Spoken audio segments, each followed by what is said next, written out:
The debate over the decriminalization of sex work has been hotly contested in Canada and around the world for decades. The sex work industry is one of the most underground and heavily criminalized industries in the world, with almost all countries having frameworks that criminalize it. Perhaps rightfully so, given that according to Power, 78% of street-level sex workers are victims of physical assault in their careers, whether this is physical or sexual assault.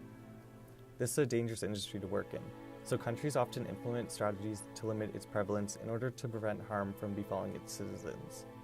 Canada is no exception, as prostitution has never been a legal practice in the country, and recently in 2014, changes to laws surrounding prostitution were made.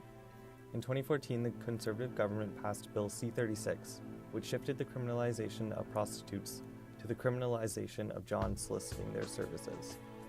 What this did was make the act of selling sex legal, but the act of buying sex illegal.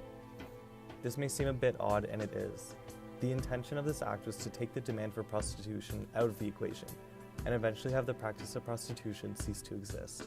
This was frankly put by Conservative Senator Donald Plett. Maybe both of you have talked a number of times about how this is making it more dangerous for prostitutes. Well, of course, we don't want to make life safe for prostitutes. We want to do away with prostitution. That's the intent of the bill. However, any criminalization of prostitution does little to nothing to actually protect the sex workers. The Canadian approach to prostitution laws is based on the Swedish model, also known as the Nordic model.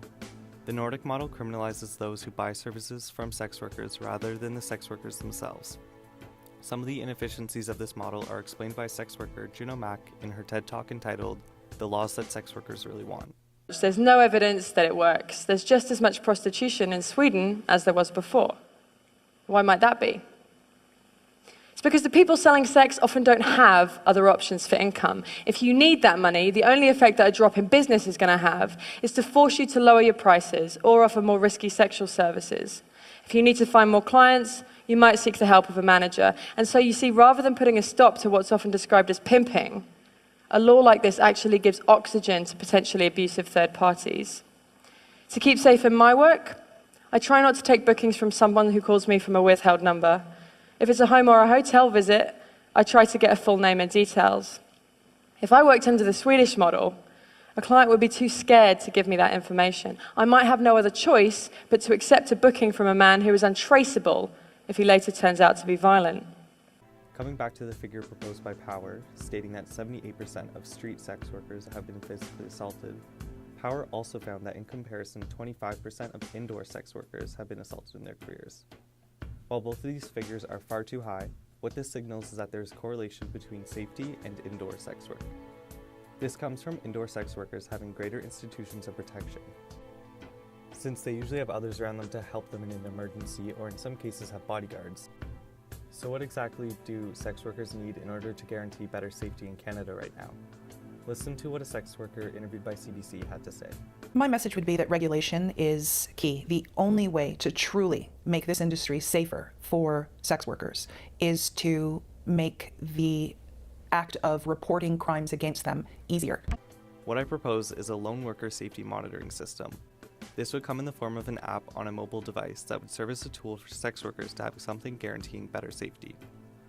The app would report their location to a third party and would act as an emergency means to request help in a dangerous situation.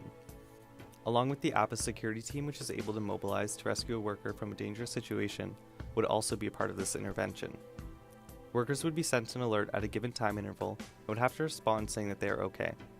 When they fail to do so, alerts will be sent to them asking about their safety, and if they again do not respond, or if they signal that they are in danger, an emergency security force would be sent to retrieve them from whatever harmful situation they have found themselves in. If at any time they feel threatened or uncomfortable, and it usually starts with an uncomfortable feeling, it's done. She's done. She can call the office, she can, talk to any staff member and be like, I'm uncomfortable with this, and we get the guy out, period, no questions asked.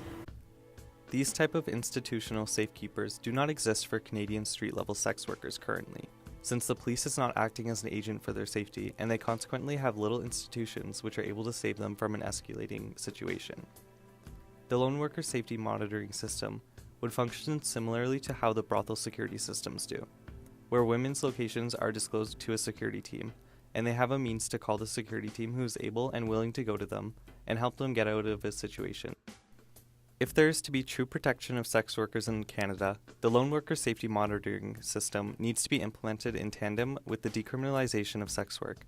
Any form of criminalization of this trade places a barrier between workers and their access to legal services, which may be life-saving for them. The Lone Worker Safety Monitoring System will be able to help workers achieve a level of safety that does not exist for them currently, and thus we can help reduce the violence faced by women in the sex industry.